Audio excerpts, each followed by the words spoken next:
Swayam Prabha. Digital India. Educated India.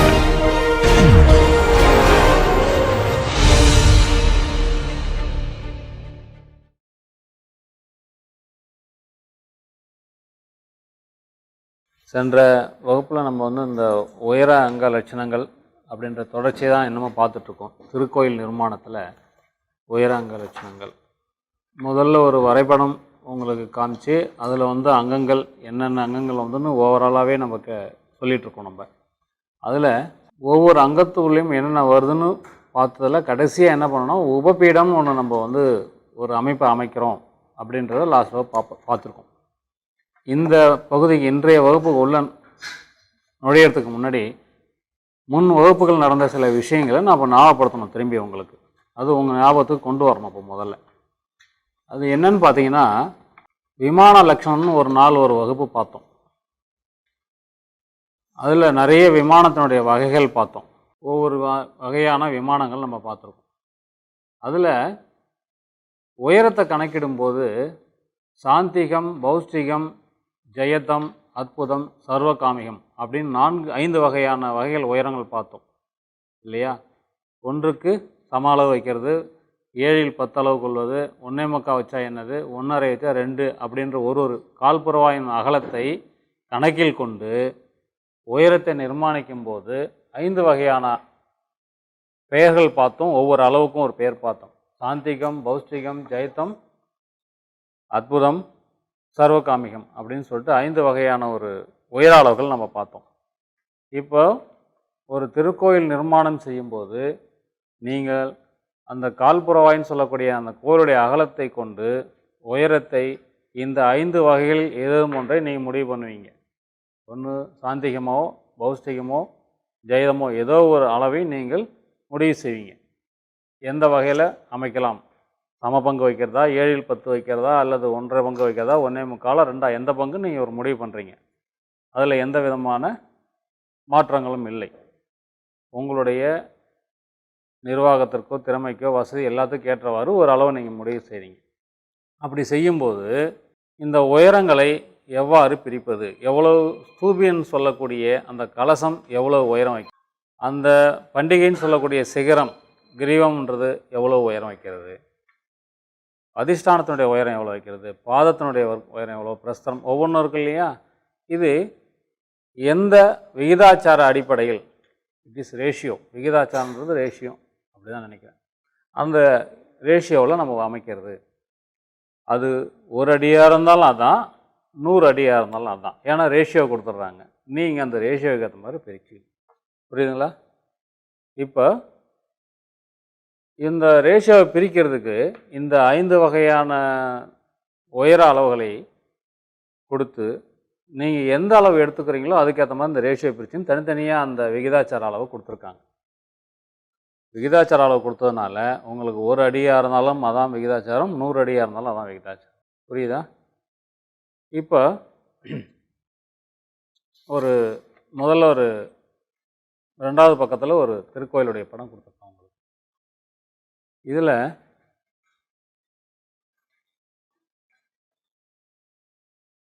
முதல்ல அந்த 2வது பக்கத்தில் இருக்கக்கூடிய ஒரு விமானத்தை, திருக்கோயில் கருவறையுடைய விமானத்தை எடுத்துக்கிட்டிங்கன்னா அதை பார்த்தீங்கன்னா ஏகத்தள விமானம், ஒரு நிலை விமானம். இந்த உயர அளவை எதுலேருந்து நீங்கள் பிரிக்கணும்னு கேட்டால் உபானம் முதல் ஸ்தூபி வரைன்னு கொடுத்துருக்காங்க. ஸ்தூபின்றது கலசம், மேலே உச்சியில் இருக்கக்கூடிய கலசம். உபானம் என்பது நீங்கள் உபபீடத்துக்கு மேலே அதிஷ்டானம் பார்த்தீங்க இல்லையா, அதனுடைய ஆரம்பம் உபானம். அதற்காக தான் இந்த உயரத்தை அந்த படத்தில் காமிச்சிருக்கு. இந்த உயர அளவை தான் நீங்கள் என்ன பண்ணணும்னு கேட்டிங்கன்னா சொல்லப்பட்ட விகிதாச்சாரப்படி நீங்கள் பிரிச்சுக்கணும். இப்போ இதனுடைய கால்புறவாய், கால்புறத்தின்னு சொல்கிற விஷயம் இருக்குது இல்லையா, இந்த அகலம், கோயிலுடைய அகலம், அது சப்போஸ் ஒரு எடுத்துக்காட்டாக ஒரு 10 அடின்னு வச்சுக்கிறீங்கன்னா இது மேலே நீங்கள் என்ன பண்ணுவீங்க, 12 அடி, 15 அடி, 17.25 அடி, 20 அடி, அதாவது சாந்திகம், பௌஷ்டிகம், உயரம் எந்த விதத்தில் நீங்கள் முடிவு பண்ணுறீங்களோ 1க்கு 1.25 பங்கு, 1.5 பங்கு, 2 பங்குன்னு சொல்லுங்க இல்லையா, அந்த மாதிரி உயரம் கூடும்போது இது மொத்த உயரம் கிடைச்சிடும் உங்களுக்கு இல்லையா? அப்போது அந்த மொத்த உயரத்தை சொல்லப்பட்டுள்ள விகிதாச்சாரப்படி பிரிச்சுக்கிட்டா அந்த அங்கங்கள் இந்த அம்சங்களோடு கிடைக்கும். எவ்வளோ உயரங்கள் சரியாக வருதுன்றது அந்த பௌஸ்திகமோ சாந்திகமோ அந்த உருவம் சரியாக அமையுன்றதுக்காக கொடுக்கப்படுறது. 10 அடிக்கு நீங்கள் ஒரு கோவில் அமைக்கிறீங்க எடுத்துக்காட்டான்னு சொன்னால், 10 அடி உயரம் சமமாக மேலே வைக்கிறீங்க. அதுக்கு ஒரு பேர் கொடுத்துருக்காங்க, ஏகபூமம் அப்படின்றாங்க. ஒரே அளவு கால்புறவாய் ஒரே அளவு வச்சா மேலே வச்சா ஏகபூமம் சொல்கிறாங்க. அப்போ வைக்கும்போது உங்களுக்கு எவ்வளோ உயரம் கிடைக்குதுன்னா 20 அடி உயரம் கிடைக்குது. கால்புறவாயினுடைய உயரம் 10. அது எப்போதும் சொல்லிட்டேன், கால்புறவாய் நடத்தும் போதே சொல்லியிருக்கேன். உபானத்திலிருந்து பிரஸ்தரம் வரை பிரஸ்தரம் என்பது இந்த வியாழ மட்டம், அதுவரை சொல்லக்கூடிய உயரமானது இந்த அகலமானது உயரமாக வரும்னு சொல்லியிருக்கேன். அதன் மேலே நீங்கள் ஒரு பங்கு சேர்க்குறீங்க. அப்போது 20 அடி உயரம் கிடைக்கக்கூடிய இந்த விமானத்தை அதனுடைய அங்கங்களை எப்படி உயரம் பண்ணுறது, எந்தெந்த அளவு பிரிக்கிறது அப்படின்றது தான் இந்த இன்றைய பகுதி. நான் முன்னாடி இப்போ சொல்கிற விஷயங்கள் ஞாபகம் வருதா? முன்னாடி வகுப்பில் படித்ததெல்லாம் கால்புறவாயினுடைய அகலம்தான் அந்த பிரஸ்தர உயரம் வரணும். பிரஸ்தரம் என்பது அந்த ரூஃப் லெவல், அந்த லெவல் உயரம் வரணும். அதற்கு மேலே இது கால்புறவாயினுடைய உயரம், கோயிலுடைய அகலம் எவ்வளவோ அதனுடைய ப்ரொபோர்ஷனேட்டில் மேலே உயரம் கூப்பிட்டோன்னு சொன்னாங்க. இப்போ 1க்கு 1 எடுக்கிறோன்னா இதனுடைய அகலம் 10னா இந்த உயரம் 10 எடுத்து மேலே ஒரு 10, மொத்தம் 20 அடி. இந்த 20 அடி உயரத்தை ஒரு ஏகதள விமானமாக பிரிக்கும்போது கட்டும்போது உயரத்தை எவ்வாறு பிரிக்க வேண்டும், அதிஷ்டானம் எவ்வளோ வரணும், பாதம் எவ்வளோ வரணும், மேலே பிரஸ்தரம் எவ்வளோ வரணும், அந்த வேதிகை சிகரம் இதெல்லாம் எவ்வளோ வரணும். ஏற்கனவே பழைய படத்துலேயே உங்களுக்கு என்ன சொல்லியிருக்கேன்னா ஒவ்வொரு அங்கமும் பிரித்து காமிச்சிருக்கேன். வேதிகை எது, பிரஸ்தரம் எதுன்னு எல்லாத்தையுமே நான் பிரித்து காமிச்சிருக்கேன். தயவு செஞ்சு அதை கொஞ்சம் நினைவில் கொண்டு வாங்க. இருந்தாலும் நான் திரும்பி ஒரு நினைவுபடுத்துறதுக்காக இந்த படத்தில் உங்களுக்கு அந்த பகுதிகளை நான் காமிக்கிறேன். கொஞ்சம் பார்த்துங்க. உங்கள் படத்துலையும் அதை நீங்கள் குறிச்சிக்கிட்டாலும் திரும்பி குறிச்சிங்க. இது உபபீடம், அதிஷ்டானம், இது பாதவர்க்கம், கண்டம் அல்லது பாதவர்க்கம், இது பிரஸ்தரம். இதுதான் நீங்கள் சொல்லக்கூடிய அந்த தளமட்டம். இந்த அகலம் என்னவோ இது கொள்ளணும்னு நம்ம ஒரு எடுத்துக்காட்டாமல் உங்களுக்கு ஆரம்பத்தில் ஒரு சொல்லியிருக்கேன். அந்த பகுதியை வச்சுங்க. இது கல்கார பகுதி. அதற்கு மேலே இது அமையக்கூடியது விமானம், ஏகதள விமானம். அப்போது அதில் ஒரு பகுதி இது வேதிகை. வேதிகைனா என்ன சொன்னேன்னா ஆசனம் அப்படின்னு சொல்லியிருக்கேன். இது வேதிகை, இது கண்டம், இது சிகரம் அல்லது பண்டிகை, கிரீவம், அது மேலே ஸ்தூபி, கலசம் அப்படின்றது. ஸோ இத்தனை அங்கங்களாக வகுத்திருக்கோம். இந்த அங்கக்கூறுகளை நீங்கள் நினைவில் வச்சுக்கணும். இதற்கு மாற்று பெயர்கள் நிறைய உண்டு. பாதவர்க்கம், கண்டம், சரணம் அப்படின்னு நிறைய பெயர்கள் ஒரு அங்கத்துக்கே பேர் மாறி வரும். அது ஒவ்வொரு நூலாசிரியர்கள் எழுதியிருக்கிறவங்க அதை இதனுடைய சிஷியருக்கு சொன்னவங்க அந்த பேரை சொல்லியிருக்காங்க இல்லையா? இப்போ முதல்ல அகலத்தை பிரிச்சுக்க சொல்கிறாங்க. கோயிலுடைய கால்புறவாய் இருக்கு இல்லையா, என்னுடைய அகலத்தை பிரிச்சுக்கிட்டாக்கா உயரம் அதற்கேற்ற பங்குமானத்தோடு மேலே போகும்னு சொல்கிறாங்க. இப்போ ஒரு ஏகதள விமானமாக இருந்தால் பத்திகள் பிரிக்கிறதுன்னு சொல்கிறது. பத்திகள் அகலத்தை பிரிக்கிறது பேர் பத்தி பிரிமானம். அகலத்தை பிரித்தலுக்கு பேர் பத்தி பிரிமானம். அதான் அகலத்தை சொல்கிறாங்க. நம்ம முதல்ல பார்க்குறது காசியப சிற்பத்தில் என்ன சொல்லியிருக்காங்கன்றதை பார்க்குறோம். இப்போ காசியப சிற்பத்தில் ஏகதள விமானத்தினுடைய உயரங்களை எவ்வாறு பிரிக்கணும் அப்படின்ற விஷயத்தை நம்ம பார்க்குறோம். அப்போது இந்த அகலத்தை அந்த படம் கொண்ட ஏகதள விமானம் இந்த அகலத்தை பிரிவுமானம் செயல் பேர் தான் அகலப்பத்தி, அகல பிரிவுமானம். அது எதற்கானா இந்த பாதம் சொல்லக்கூடிய அந்த கால் வருது இல்லைங்களா, இதற்கு மேலே தான் அந்த கர்ணக்கூடு, சாலை, இந்த கர்ணக்கூடு இதெல்லாம் மேலே வரும். அதற்கான பாதம் தான் கீழே காமிக்கிறது. இதை எவ்வாறு பிரிக்கிறது, இதுதான் அகலப்பத்திமானம். அதுக்கு என்ன சொல்கிறாங்கனாக்கா அகலத்தை 6 பத்திகள் வரை பிரிமாணம் செய்து கொள்ளலாம்ன்றாங்க. 6 பத்திகள் வரை. இங்கே கால் எத்தனை இருக்குது பாருங்கள், 1 2 3 4 5 6 கால்கள் கிடைக்குது. 6 கால்களுக்கு நடுவில் இடையில எத்தனை இடைவெளி கிடைக்குது பாருங்கள், 5 இடைவெளி கிடைக்குது. இதை எந்தெந்த ரேஷியோவில் பிரிக்கலான்னு சொல்கிறது தான் இந்த சூத்திரம்.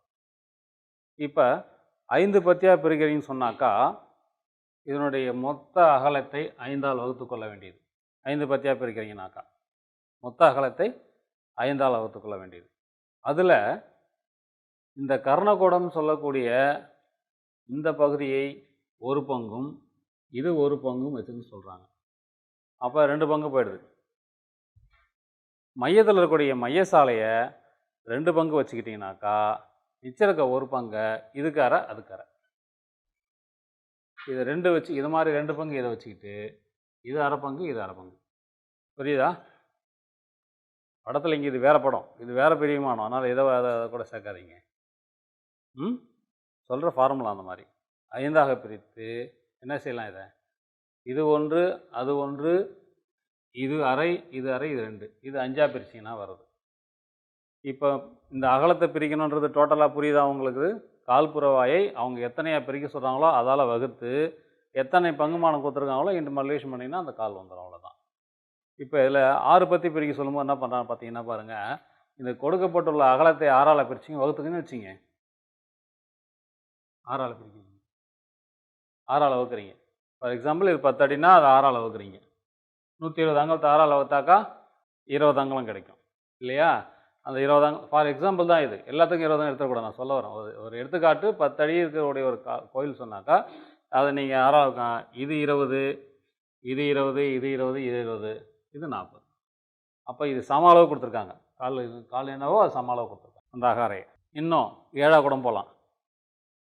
அது எதை வச்சு இது பிரிச்சுட்டு போகிறாங்கன்னா ஒவ்வொன்றும் போகிறாங்கன்னா இந்த அலங்காரமான வேலைகள் மேலே வரும்போது இங்கே இடையூறு இல்லாமல் போகிறது தான் இந்த அகலத்தை கூடுதலாக குறைவாக ஆக்குறாங்க. புரியுதுங்களா? மேலே போய்ட்டு நீங்கள் இங்கே சப்போஸ் கர்ணகுடம் அமைத்து இங்கே இந்த கோஷ்டம் அமைக்கும்போது இடைவெளி குறைவாக தெரிகிற மாதிரி இருந்தால் இதை என்ன பண்ணுவாங்க? அதிகமாக்குவாங்க. 1 பங்கு வச்சுக்கிட்டு அரை பங்கு வச்சுக்கிட்டு அந்த மாதிரி ஆக்குறது. இதுதான் அடிப்படையான விஷயம். எத்தனை பத்திகள் செய்யணும்னு சொல்கிறாங்களோ அதால் வகுத்துற வேண்டியது. இந்த கர்ணகுடம் 1 அந்த கர்ணகுடம் 1 மைய அளவு 1 2 பக்கம் மிச்சறது ப்ரொபோர்ஷன். அவ்வளோதான். இதுதான் அகல பிரிவிமானம். அது ஏகதளமாக இருந்தாலும் துவிதளம் அதான் 2 நிலைன்னு சொல்லக்கூடிய 2 நிலை விமானமாக இருந்தாலும் 3 நிலை 5 நிலை 16 தளங்கள் வரை என்ன சொன்னாலும் அதே தான் பிரிவிமானம். ஆனால் இதுக்கு 7 பத்தியோடு நிறுத்திருப்பாங்க, 6 பத்தி 7 பத்தி நிறுத்திருப்பாங்க. அதற்கு பத்திகள் நிறைய போயிட்டே இருக்கும். இதை நீங்கள் சாதாரணமாக கோவில்களில் போயிட்டு நீங்கள் உங்களுடைய கையில் இருக்கக்கூடிய டேப்பால் நீங்கள் அளந்து பார்த்தாலே இதனுடைய விகிதாச்சாரம் உங்களுக்கு தெரிஞ்சிடும். இப்போ நீளமாக இருக்க அந்த கால்புறத்தினுடைய நீளத்தை அளந்துட்டு இது எவ்வளோ இருக்கோ அதனுடைய அளவை இங்கே வச்சு பார்த்தீங்கன்னா தெரிஞ்சிடும். இதனுடைய அளவில் அது இருக்கும். அங்கே அரை பங்கு இருக்கும், 3/4 பங்கு இருக்கும், 1.5 பங்கு இருக்கும், 1 பங்கு இருக்கும். அது சபதியினுடைய மேலே காட்டக்கூடிய வேலைக்காக அது பிரித்து கொண்டு போயிருப்பாங்க. அவுட்ரு இந்த அவுட்டர்லேருந்து இது 20, இதுலேருந்து இது 20, இது 40, இதுலேருந்து இது 60. அப்படி கால் புரட்சி தாங்க. அந்த அகாரைன்னு சொல்லக்கூடிய இடைவெளி மட்டும்தான் இன்னர் அளவு. புரியுதுங்களா? அகாரைன்னு சொல்லக்கூடிய இந்த கேப் இருக்குது பாருங்கள், பாந்து அடக்கம் பாந்து, இது மட்டும்தான் அந்த இடைவெளிக்கு உள்ள அளவு.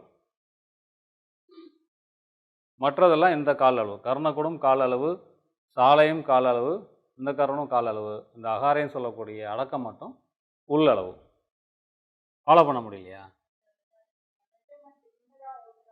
கால் புறவாய்ன்னு தான் நமக்கு சொல்லியிருக்காங்க.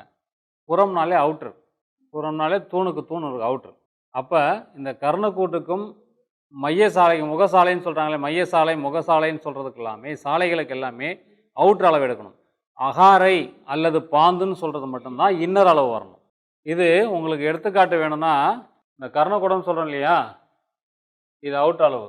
இந்த கால் அப்படியே கீழே வரும், அதுதான் இது. இங்கே வருது பாருங்கள், கால் வருது இல்லையா? இப்போது கால்ன்றது எதை எடுக்கணும் அப்படின்றது ஒரு சின்ன கன்ஃபியூஷன் வரும். அந்த மேம் சொல்கிறாங்க கால்ன்றது அந்த படத்துக்கு வந்துருப்பா ஃபஸ்ட் படத்துக்கு. அந்த கர்ணகுடம் சொல்லக்கூடிய அளவு இந்த கால் புறத்தி தான். இந்த கால்லேருந்து இந்த காலோடைய அவுட்டர் அளவு அதுதான் கர்ணகுடம். அந்த சாலைன்றதும் அந்த காலிலிருந்து அடுத்த கால் வரையில் இருக்கக்கூடிய அளவு. இந்த அகாரை அல்லது பாந்து, அகாரைன்னு சொல்லுவாங்க, நடைமுறையில் அதை பாந்துன்னு சொல்லுவாங்க. பாந்து பாந்து, நெடில் பா, ரெண்டாவது இந்து து, பாந்து. அந்த பாந்துன்னு சொல்கிறது இது என்ன பண்ணுன்னு கேட்டிங்கன்னா இன்னர் அளவு. இது கர்ணக்கூடம், இது அகாரை, இது சாலை, இது அகாரை, இது கர்ணக்கூடம். இது ஒரு நிலை கோபுரத்திற்கான அகலப்பிரிவு. அகலப்பிரிவு. இப்போ கால அளவு தெரியுதா? இது வந்து கொஞ்சம் அதிகமான வேலைப்பாடுகள் உள்ள ஒரு கட்டிட அமைப்பு, கருவறை. இதுவே 3 பத்தியாக பிரிச்சிருப்பாங்க. நீங்கள் நடைமுறையில் பார்த்தீங்கன்னா நிறைய 3 பத்தி தான் பிரிச்சிருப்பாங்க. 3 பத்தினா 3 கால் தான் நடுவில் இருக்கும், 2 கால் இருக்கும், 3 கேப் இருக்கும் அதில். அப்போ இந்த நடுவில் இருக்கக்கூடிய இந்த கால் இருக்காது, இதுவும் இதுவும் இருக்காது. அப்போ இது ஒரு பாந்து, இது ஒரு கால், இது ஒரு பாந்து. அது சாதாரண வேலைப்பாடு. நம்ம அதிகபட்சமாக இருக்கக்கூடிய பகுதிகளை பார்த்துட்டா அதில் எந்தெந்த பகுதிகள் இல்லையோ அந்த பகுதிகளை நீங்கள் என்ன பண்ணிக்கலாம், அளவுகளை பார்த்து சரி பண்ணிக்கலாம், எத்தனை விகிதாச்சாரத்தில் வச்சுருக்காங்க அப்படின்ட்டு. அப்போது இந்த பாந்துன்னு சொல்லக்கூடிய அந்த அகாரையினுடைய அளவை மேலே வரக்கூடிய வேலைப்பாடுகளுக்கு ஏற்ப, அலங்காரத்துக்கு ஏற்ப கூடுதலாக குறைகளாக மாற்றிக்கொள்வதுதான் 6 பத்தி பிரிக்கிறது, 7 பத்தி பிரிக்கிறது, 5 பத்தி பிரிக்கிறதுலாம் அதை பிரிச்சுக்கிறாங்க. பத்தி என்பது எத்தனை பங்குகளாக பிரிக்கிறோம் அப்படிங்களா? சரி, இது நம்ம வந்து ஒரு கோவில் கட்டணும், அதை 6 பத்தி கொண்ட 4 கால்களாக கொண்ட 5 பத்தி கொண்ட ஒரு அமைப்பாக நம்ம அமைக்கணும் அப்படின்னு ஒரு முடிவு பண்ணுறோம். ஆயாதி போட்டிருக்கோம், கணக்கீடு செஞ்சிட்டோம், அது ஒரு நிலை விமானம்னு செய்யணும் பண்ணிட்டோம். அதில் இந்த 5 வகையான விமானங்கள் சொன்னேன், சாந்திகம், பௌஷ்டிகம், ஜெயத்தம், அற்புதம், சார்வகாமிகம். இதில் எந்த அளவு நீங்கள் தேர்ந்தெடுக்க போகிறீங்களோ அந்த அளவு தேர்ந்தெடுத்து ஒரு விமானம் நீங்கள் வைக்கணும், நீங்கள் முடிவு பண்ணுறீங்க. இப்போ சாந்திகம்னாக்கா 7/10 இல்லையா? 7/10 கொண்ட அளவு 7ஆல் வகுத்து 10 பங்கு உயரம் வச்சா சாந்திகம் வந்துடும். அந்த அளவு மினிமமாக வச்சுக்கலாம். ஒரு எடுத்துக்காட்டு வச்சுக்கலாம்.